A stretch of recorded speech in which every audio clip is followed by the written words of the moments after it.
अभी जो हम लोग का टॉपिक चल रहा है वो चल रहा है जावास्क्रिप्ट, और हम लोग डिस्कस कर रहे थे डॉक्यूमेंट ऑब्जेक्ट।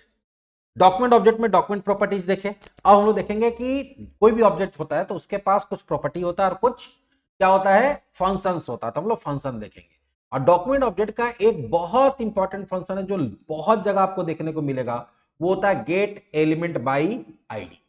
अगर आप कोई किसी पेज पे काम कर रहे हैं और उस पेज पे कोई भी टैग पे काम करना, कोई भी टैग मतलब कोई भी एलिमेंट पे काम करना है, तो सबसे पहले उस एलिमेंट का रेफरेंस, उस एलिमेंट का लिंक आपको कहां पे लाना पड़ता है, अपने पेज के अंदर लाना पड़ता है।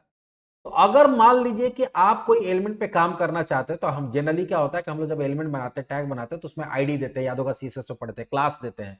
तो अगर आपका आईडी दिया हुआ है किसी एलिमेंट में, तो आप चाहे तो आईडी के बेसिस पे उस एलिमेंट को एक्सेस कर सकते हैं जावास्क्रिप्ट के कोड में, और उसको यूज कर सकते हैं, और उसका बहुत सारा प्रॉपर्टी वगैरह चेंज कर सकते हैं। जैसा भी हम लोग देखा ना कि लिंक्स, फॉर्म्स और इमेजेस प्रॉपर्टी पड़े, तो उसमें सिर्फ लिंक फॉर्म इमेज ही आएगा। लेकिन मान लो तुम्हारा डिव है, तुमको डिव पे कोई काम करना है, तो उसके लिए तो कुछ नहीं, डिव्स करके तो नहीं था। तुमको कोई स्पैन पे काम करना था, स्पैन्स करके तो नहीं था।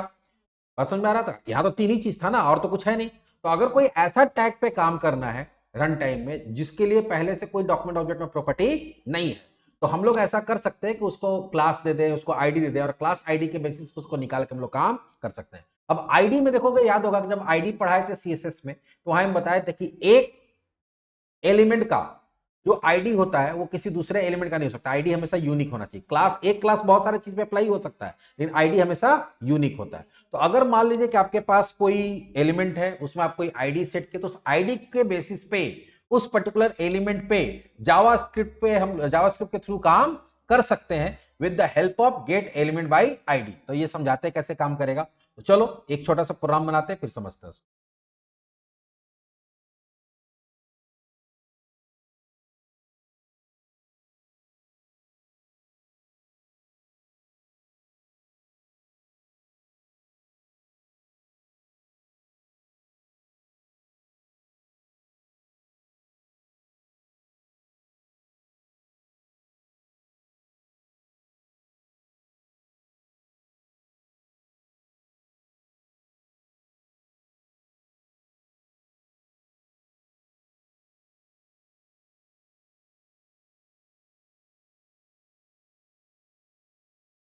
जैसे यहां पर हम लोग क्या करते हैं, एक डिप दिए और यहां आईडी दे देते हैं। क्या देते हैं?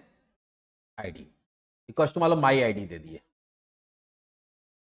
और इसके अंदर अभी फिलहाल लिख रहे हैं दिस इज ओल्ड टेक्स्ट। ये पहले से टेक्स्ट है। अब हम लोग एक बटन बनाते हैं।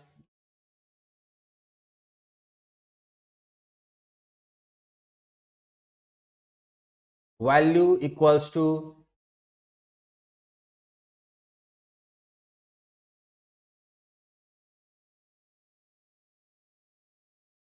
या ऐसे देते चेंज टेक्स्ट, और ऑन क्लिक ये चेंज टेक्स्ट को ही कॉल कराएगा।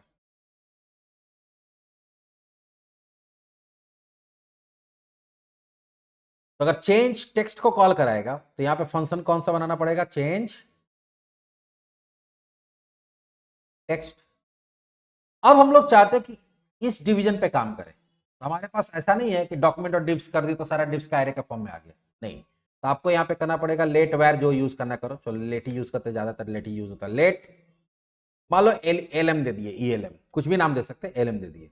इक्वल्स टू क्या लिख सकते हैं, देखो document dot gate element by ID. इसमें ध्यान रखना गेट का जी स्मॉल होगा, एलिमेंट बाई आईडी, इसका सबका पहला लेटर क्या होगा? कैपिटल।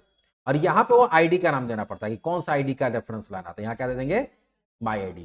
तो अब ये माई आईडी को खोजेगा तो यहां मिल जाएगा। ये डिव का लिंक किसके पास आ गया? एलएम पे। अब एलएम पे काम करेंगे तो काम कहां होगा? डिव पे। सबसे पहले उसका हम टेक्स्ट चेंज करना चाहते हैं, तो यहां क्या करेंगे? एलएम डॉट टेक्स्ट,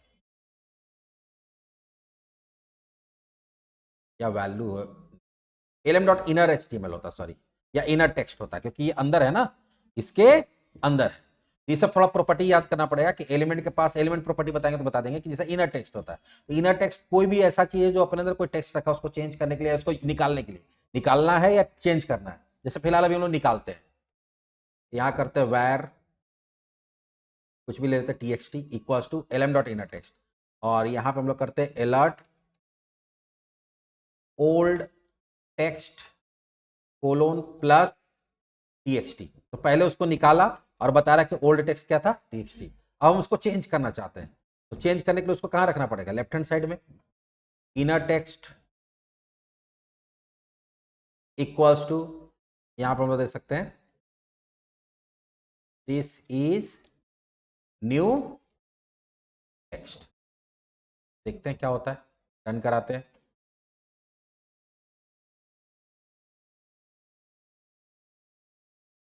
पहले क्या दिखाया, ओल्ड टेक्स्ट क्या, दिस इज ओल्ड टेक्स्ट निकला ना, जैसे ओके किया तब क्या हो गया,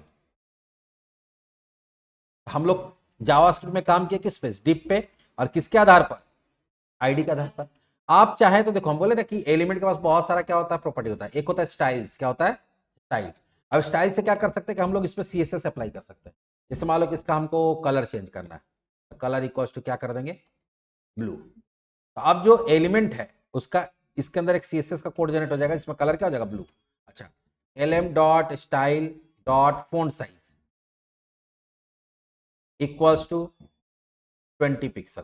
देखते हैं साइज भी बड़ा होता है कि नहीं, दोबारा क्लिक किए, साइज भी बड़ा हुआ, कलर भी चेंज हुआ।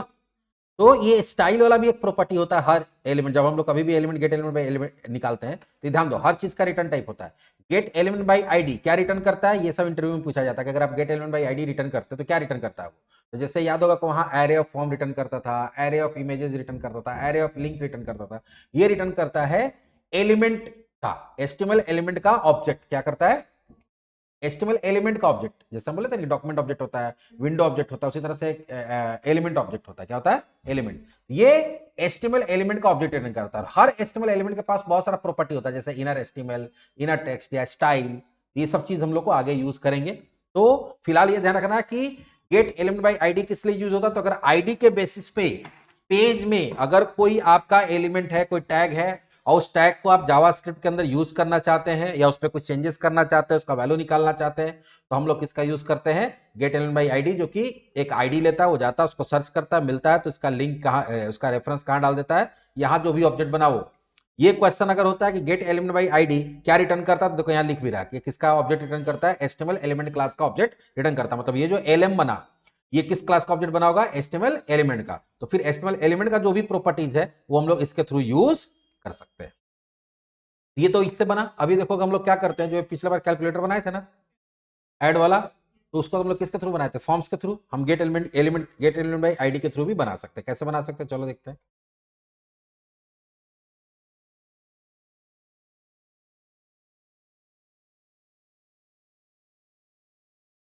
tom11 dot H T.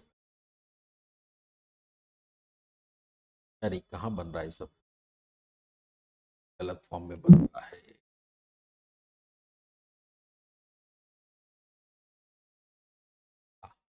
अभी हम लोग आते हैं फॉर्म्स वाले में, यही वाला था ना, तो हम यहाँ पेस्ट कर दिए, फॉर्म वही बनाए हुए है, ठीक है। लेकिन इसमें हम लोग क्या करेंगे, इस बार गेट एलिमेंट बाय आईडी करेंगे।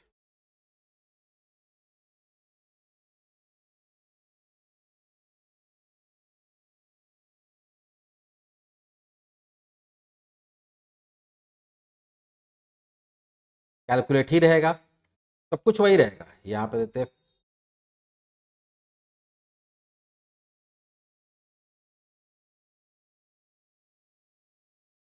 फॉर्म वगैरह सब कुछ, लेकिन यहाँ इनपुट में इस बार क्या करेंगे, यहाँ पे एक आईडी डालेंगे। क्या डालेंगे, जिस पे भी काम करना, हमको इस इनपुट से वैल्यू निकालना है, जिस पे काम करना है, इसका एक आईडी डाल देंगे। और इसका आईडी देते हैं फर्स्ट नम। क्या दे दिए, फर्स्ट नम। दूसरे वाले का आईडी देते हैं सेकंड नम। और तीसरे वाले का आईडी देते हैं रिजल्ट, क्योंकि इस पे हमको डेटा डालना है। बाकी सब कुछ वैसे ही रहेगा जैसे फॉर्म बना हुआ, ध्यान से देखो। तीन आईडी है, इसी आईडी के बेस पे काम करना, हमको वहां फॉर्म्स वाला प्रॉपर्टी यूज नहीं करना है। तो हमको यहाँ तीन बनाना पड़ेगा, वेर lm1 एलिमेंट वन वो हो जाएगा document dot gate element by ID, और वहां पे क्या था, फर्स्ट पहला, एलिमेंट आ गया मेरे पास, तीनों पे काम करना तो तीनों एलिमेंट चाहिए, 2 और 3। यहाँ तीनों एलिमेंट निकाल लिए, तीनों एलिमेंट निकालने के बाद अगला क्या होगा, वेर, अब उसको नंबर में उसका वैल्यू निकालना होगा, तो एफ एन इक्वल्स टू, क्योंकि हमको न्यूमेरिकल फॉर्म में चाहिए तो हम लोग देखे थे कि उसको टेक्स्ट बॉक्स का वैल्यू को कन्वर्ट करना पड़ता है पार साइन टी, पहला एलिमेंट डॉट वैल्यू, ठीक है। दूसरा हो जाएगा var s n equals to parseInt l m two dot value, तो वैल्यू निकालने के लिए हर एलिमेंट के पास क्या होता है, वैल्यू नाम का एक प्रॉपर्टी होता है, उससे निकाल लेंगे। अब उसको ऐड करना है, var result equals to f n plus s n, और रिजल्ट का वैल्यू कहां डालना है, एल एम थ्री में, तो l m three dot value. अब एल एम थ्री में वैल्यू डाल रहे हैं किसका, रिजल्ट का, तो जो काम वहां किए तो वही काम यहां पे भी किए। इसको और शॉर्टकट में भी कर सकते हैं, वो भी बताते हैं इसके बाद, कि ये जो 3 लाइन यहां लिखे, 2 लाइन यहां लिखे, उसको और शॉर्टकट में कर सकते हैं। पहले देखते हैं काम कर रहा है कि नहीं।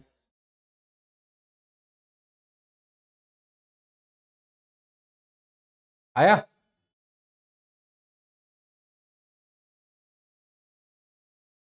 ये भी एक तरीका करने का। अब इसको थोड़ा और शॉर्टकट में करना, तो हम लोग जहां पहले एलिमेंट निकाल रहे हैं फिर वैल्यू निकाल रहे हैं, यहां सीधे वैल्यू निकालेंगे, मालूम है कैसे, एफ एन कर देंगे, यहां पे क्या कर देंगे, एस एन कर देंगे, ठीक है। और इस यहां पे सीधा सीधी ऐसे करेंगे कि जो गेट एलिमेंट आईडी है डॉट वैल्यू, उसका वैल्यू दे दो, तो हमको पहले एलिमेंट निकालो साथ ही साथ वैल्यू दो, और उस पूरे वैल्यू को हम लोग क्या करेंगे कि उसको कन्वर्ट करना पड़ेगा, पार्स आईएनटी में डाल देंगे, ठीक है। फिर दूसरे को भी डालना है,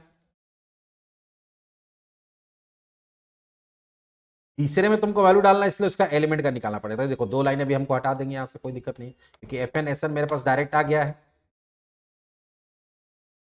देखते काम करता है कि नहीं।